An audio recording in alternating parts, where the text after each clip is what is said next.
নমস্কার, আমি শিল্পা, আর আজ আপনাদের সকলকে স্বাগত জানাই নিউজ 18 বাংলা ডিজিটালের পক্ষ থেকে আজকে দুর্গোৎসবে। আজ আমরা উপস্থিত হয়েছি কলুটোলা রায় স্ট্রিটের এই রায় পরিবারের দুর্গোৎসবে। এই পুজো প্রতিষ্ঠা করেন শ্রী বদন চাঁদ রায়, এবং এই পুজো এবং এই বাড়ি দুটি বিখ্যাত বদন চাঁদ রায়ের নামে। এই বাড়ির এই পুজো আজ 168 বছরে পা দিল। 1868 থেকে আজ পর্যন্ত এই পুজো এক বছরের জন্য বন্ধ হয়নি, এবং বহু ইতিহাসের সাক্ষী এই পুজো। আজ তো মহাষষ্ঠী। মহাষষ্ঠী মানেই বোধন। বোধন শব্দের অর্থ দেবী দুর্গাকে জাগ্রত করা। আজ মণ্ডপের নিচে দেবী দুর্গাকে জাগ্রত করবার উৎসব চলবে। আজ মণ্ডপের পাশে বিল্লপত্রের নিচে দেবীর আবাহন এবং বোধনের সমস্ত তোড়জোড় চলবে।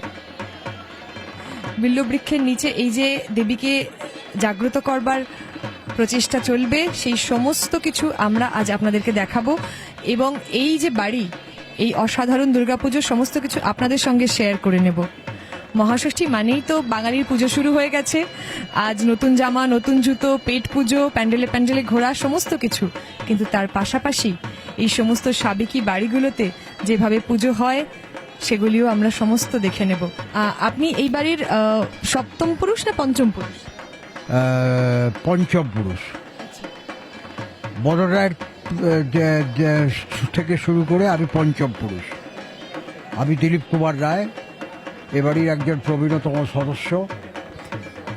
1858 সালে বদন চাঁদ রায় এইখানে এই ঠাকুর দালানের দুর্গাপুজো শুরু করেছিলেন,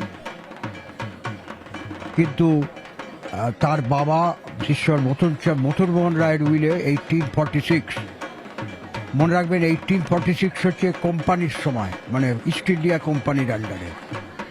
সেই সময় তার উইলে শারদীয়া মহাপূজার কথা লেখা রয়েছে, উল্লেখ আছে, পালন করার নির্দেশ রয়েছে। কাজেই এই পুজো হয়তো এই বাড়িতে 1858 সাল থেকে শুরু হলেও রায়বাড়ির দুর্গাপুজো অনেক প্রাচীন।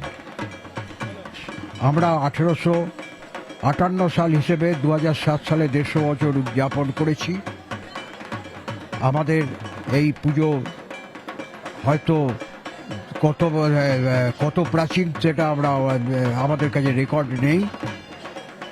আমরা একটা উল্লেখ করতে চাই এখানে যে এই 58 সাল থেকে দীর্ঘকাল চলে আসার পর 1946 সালে আমাদের এই পুজো এই বাড়িতে হওয়া সম্ভব হয়নি, due to Calcutta great riots.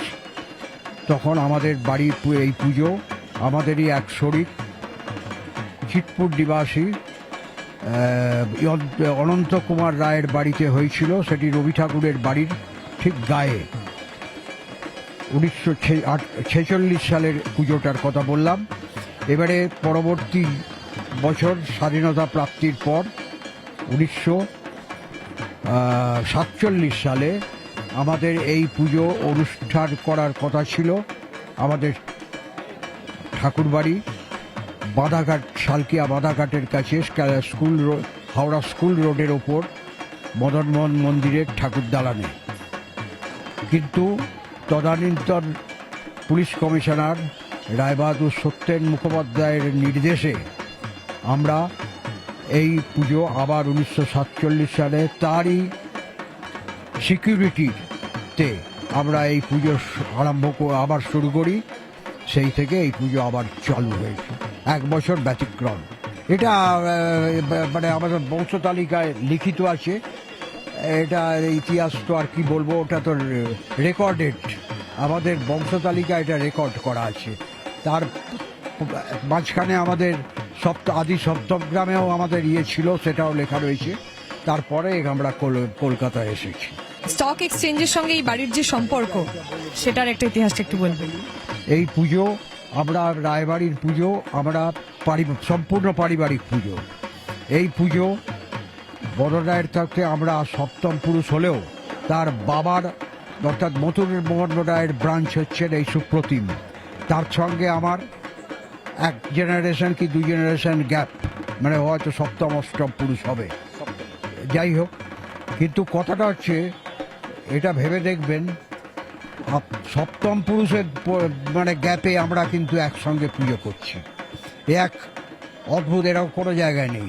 বেশিরভাগ পুজোই হচ্ছে, আমার বলার উদ্দেশ্য হচ্ছে বনেদি বাড়ির বেশিরভাগ পুজোই হচ্ছে শরিকি পুজো, মানে এবারে যে করছে পরবর্তী বছরে সে করছে না, অন্য লোক করছে, কিন্তু তার হয়তো টার্ম আসবে আবার 10-15 বছর বাদে। কিন্তু আমরা সবাই এখানে একত্রিত হয়ে এই সময় পুজো করছি, এটাই মা দুর্গার আশীর্বাদ। আমরা একসঙ্গে আছি, একসঙ্গে করছি, আনন্দ করছি, খাওয়া দাওয়া করছি, ফুর্তি করছি। আপনাদের প্রশ্নের উত্তর দিতে পারছি, এটা আমাদের সৌভাগ্য। এই আমরা কি এখন ঠাকুর দেখতে পাবো? নিশ্চয়ই পারবেন। আমাদের এখন এই পুজোর একটু আমরা অস্ত্রদান করছি, সমস্ত রূপোর অস্ত্র সজ্জা হচ্ছে। একটু আমরা প্রায় সময় প্রার্থনা করেছি এবং মায়ের গহনা টহনা, সোনার রূপোর নানা রকম গহনা সব পরানো হবে। আমরা একটু সেই জন্য একটু প্রার্থনা করে দিচ্ছি কিছু। আমরা একবার সুপ্রতিম বাবুর সঙ্গে কথা বলবো। আমাদের এই পুজো 168 ইয়ার্স, দারুণ লাগে। এই সময় আমাদের পুরো পরিবার এক হই। আমরা যে যেখানে থাকি পুজোর সময় আমরা সব একসঙ্গে চলে আসি, and it's like a family, and it's a extended family. বড় পরিবার আমাদের, রায় পরিবার। এত ভালো লাগে যে 1 মাস আগে থেকে আমাদের সব কিছু শুরু হয়ে যায়। সবাই মিলে আসে এখানে, একসঙ্গে আমরা আনন্দ করি সারা পুজোতে। আমাদের কিছু জিনিস আছে যেগুলো আমাদের এই পরিবারকে একত্র করে রেখেছে। আমরা কখনো ভেদভাদ করি না। আর যদি আমি হচ্ছে 7th জেনারেশন, আপনি শুনলেন, যদি আমরা কিছু ভুল করি না, আমরা দাদুরা ঠিক আবার ধরে নেয় যে না, এরকম করা যাবে না। আচ্ছা, এই অস্ত্রদান অনুষ্ঠানটা সম্পর্কে আমাদের একটু ডিটেইলে বলবেন? অস্ত্রদান আমাদের এখন যেমন আমাদের অস্ত্রদান হচ্ছে, আমাদের যেমন ত্রিশূল দেওয়া হচ্ছে, গদা দেওয়া হচ্ছে, চক্র দেওয়া হচ্ছে, এরকম বিভিন্ন রকমের অস্ত্র এখন আমাদের দান করা হয়। এরকম সময় আমরা একটুখানি ছবিটাকে একটু বন্ধ করে রাখতে বলি। এর কারণটা কি? এর কারণ হচ্ছে, বুঝতেই পারছেন, because we have so much of jewelleries, so it is সবাইকার জন্য এখন দেখানোটা ওরকম করে ঠিক নয়। You know how things have become. তবুও এই সময়টা জাস্ট হাফ অ্যান আওয়ার আমরা একটুখানি বন্ধ করে রাখি ফর ফটোগ্রাফি যেন, তারপরে আমরা আবার শুরু করে দিই। আর কি বলবো, আমাদের মাকে আমরা চাল আর চিনি আমরা ভোগ দিই, তাই জন্য কিন্তু আমরা একদম নবমীতে গিয়ে আমরা ভাত খাই আর তারপরে মাছ খাই। এরকম সময় আমরা সবাই মিলে আমরা নিরামিষ থাকি। আচ্ছা, পঞ্চম জেনারেশনে দিলীপ বাবু, উনি তো বললেন ওনারা কিভাবে পুজোকে এগিয়ে নিয়ে এসেছেন। এবার আপনাদের জেনারেশনে আপনারা কিভাবে পুজোকে এগিয়ে নিয়ে যাওয়ার কথা ভাবছেন আর কিভাবে সেলিব্রেট করেন পুজো? আমরা সবসময় চেষ্টা করি যে সবাই মিলে আসুক একসঙ্গে। আমরা ফোন করে আমরা যাই, আমরা ওখান থেকে আমরা ইনভাইট করি সবাইকে, যাতে আমাদের সঙ্গে সবাই আসে, সবাই এসে যাতে এটাকে একসঙ্গে এনজয় করতে পারি।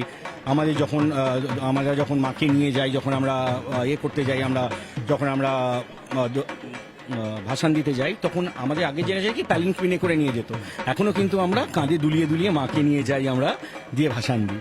আচ্ছা, আপনার পরিবারের সকলে মিলে এখন মিলে আমরা একসঙ্গে ঢাক ঢোল বাজিয়ে আনন্দ করে আমরা সিঁদুর খেলা করে তখন আমরা ভাসান দিতে যাই। আপনাদের মায়ের এই যে ডাকের সাজ, এটাই কি সবসময় এরকম ছিল? সময় এরকমই ছিল। আরেকটা জিনিস আমি জানি না আপনারা লক্ষ্য করেছেন কিনা, আমাদের কিন্তু রূপলি রঙের সিংহ, আমাদের কিন্তু সোনালী রঙের সিংহ নয়। তো আমাদের সিংহটা একমাত্র আমাদেরই পরিবারে, যেটা রূপলি রঙের সিংহটা আছে।